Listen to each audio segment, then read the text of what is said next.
Dia tak apalah. Ni cadangan baik. Ada orang beriuh ini. Oh kena bawa kad pengenalan dulu, kad pengenalan, nak kahwin je sekarang kad pengenalan, nak ambil minyak pun kad pengenalan. Benarnya. Orang dah bagi hasil minyak lebih. Baik. RM2.60 itu pun paling rendah. Jangan fikir RM2.99. RM2.60 itu paling rendah di rantau ini. RM9 di Singapura, RM4 di Thailand, di Filipina, ya. Saya sudah siarkan harga minyak di negara-negara lain. RM2.60 itu pun yang berendah di rantau kita. Jadi syukur alhamdulillah lah. Mana nak ada perfect system, ya. Dia apa pun dalam sistem dia bagi kefaedah kepada majoriti besar rakyat. Ya. Saya tengok ada ustaz pendakwah gunanya, dia kata ini zalim, tidak faham rakyat, ini marah betul. Apa dia yang beban? Jadi kawan hantar kepada saya, ustaz ni orang dengan sebar ni, semua bagus dan nampak bagus ya. Saya mendengar apa dia? Oh, dia kata saya pergi dakwah mana-mana 600 km minimum tiap bulan. 600. Ya 600 kamu dermakan free, orang bayar. Jadi sebahagiannya kita bayar, sebahagian orang lain bayar. Dia tak fikir. Dah ikhtiar. Saya simpati juga, bukan saya ni MK2, KSP semua dia orang kerja siang malam, cek tengah malam, tengok minta saya pergi cek pukul 11 malam kat Petrol Kio. Kata kerja Perdana Menteri nak buat, biar orang buatlah. Ni nak suruh orang tu saya kena pergi sini cek test. Kerja aku pula test. Tapi oleh kerana saya yakin kita jalan-jalan lah. Saya sudah tahu semalam main dulu balik daripada Timor Leste, ya, sampai 7 maghrib terus salin sementara di airport, terus pergi majlis Menteri Ekonomi. Itu saya ingat cukup lah. Lepas tu nak pergi cek lagi tak payah lah. Mudah-mudahan baik. Kalau tak baik yang kena marah saya, padahal yang cek Johan. Baik. Maksud dia apa? Maksud dia bila kita turunkan, kita kata warga negara. Bagaimana kita nak tentukan warga negara? Kena adalah dia punya kan, itu saja. Cuba faham itu. Kalau kita tak buat begitu, orang lain dapat. Sebab apa kita tak mahu warga asing dapat? Sebab dia tak bukan rakyat kita. Tanggungjawab kita macam keluarga kita, masyarakat kita, negara kita. Dan warga asing dia tak bayar cukai macam kita. Jadi oleh itu kita tak samakan. Itu pun warga asing masih mendapat harga yang relatif murah. Warga asing di Malaysia, warga asing Malaysia. Ada orang keliru, warga asing maknanya orang luar negara main beli minyak. Tak betul.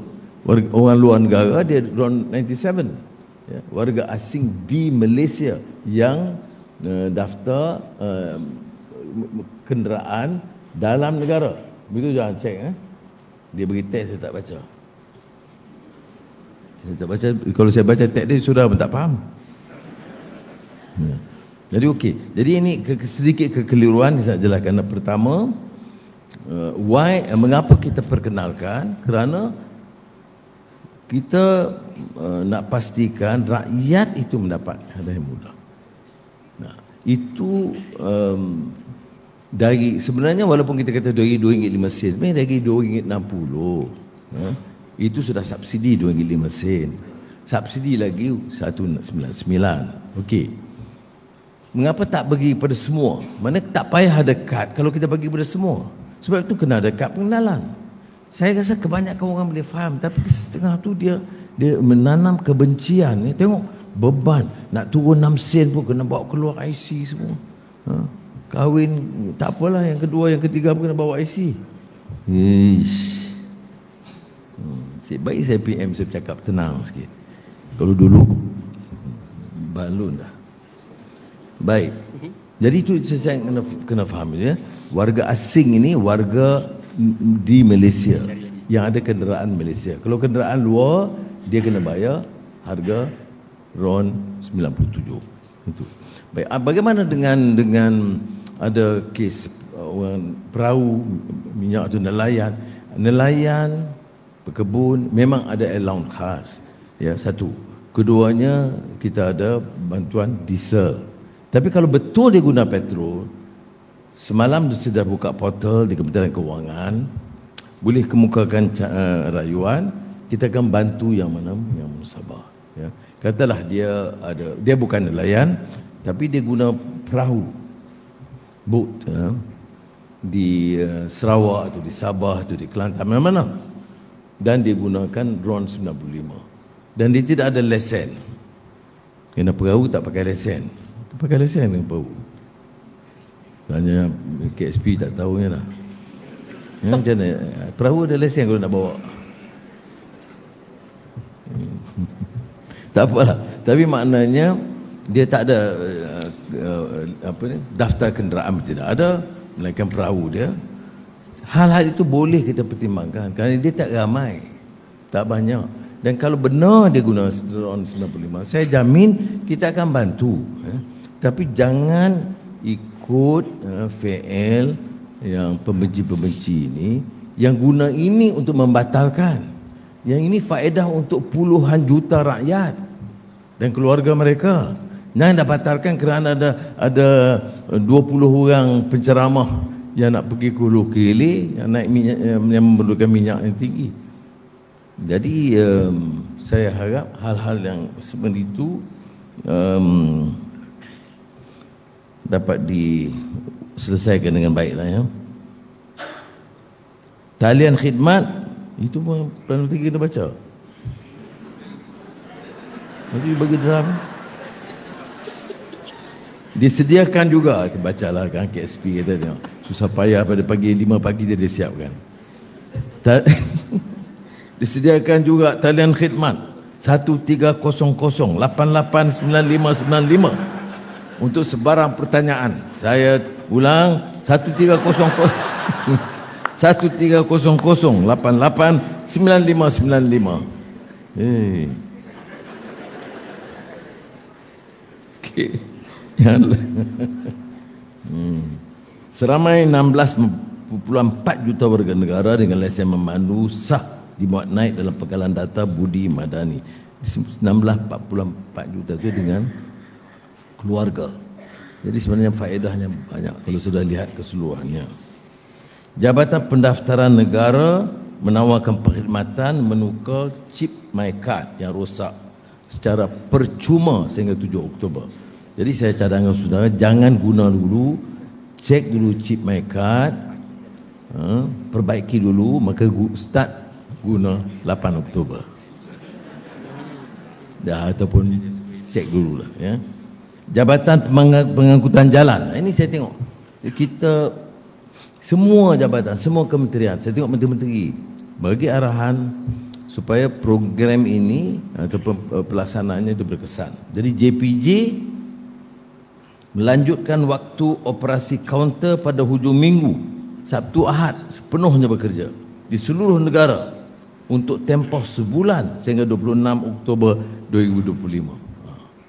Itu dia sebut yang Siti Nurhaliza nyanyi Malaysia Madani, rakyat disantuni ini, ya dia. Itu mungkin salam kat dia.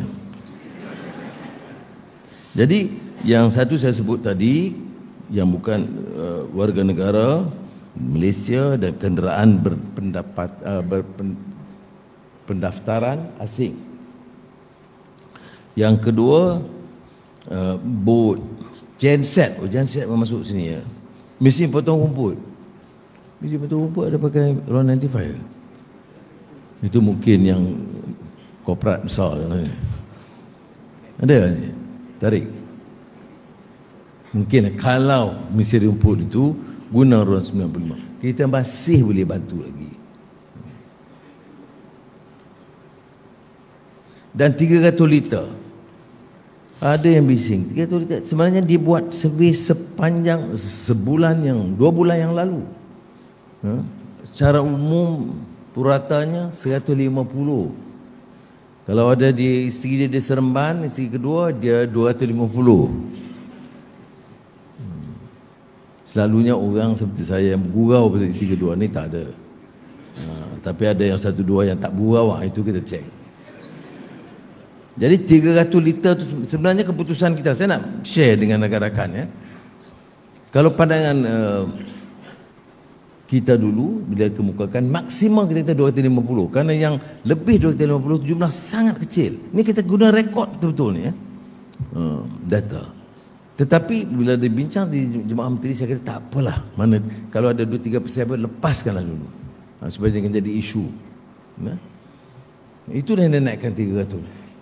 300 tu bagi kita tu dah mencecah lebih daripada apa yang digunakan oleh 98% rakyat Malaysia. 98% tu guna sekitar 200-220. Kemudian kita naikkan lagi 250 cadangan Kementerian Kewangan.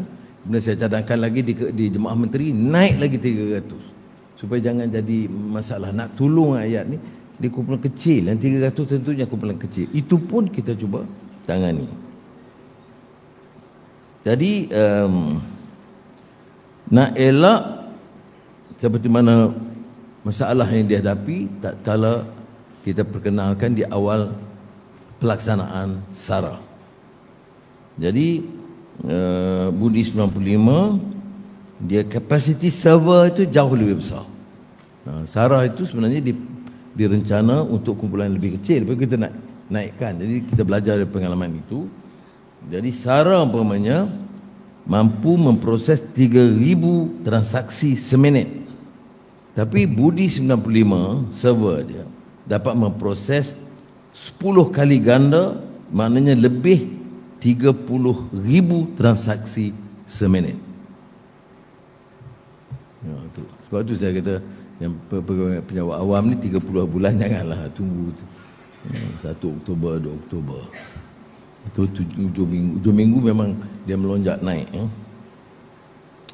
Jadi seperti mana saya tegaskan tadi, 27 September polis dan tentera itu sekitar 300,000 orang.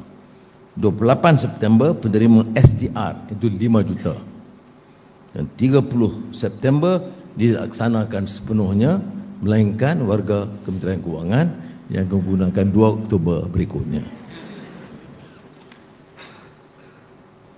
Baik. Jadi mudah-mudahan insya-Allah kita elakkan ketirisan ya, dan kita boleh bantu berapa bilion tambahan untuk pendapatan negara yang boleh kita pindahkan balik kepada rakyat, terutama yang miskin, untuk mengenal sekolah dan sebagainya ya.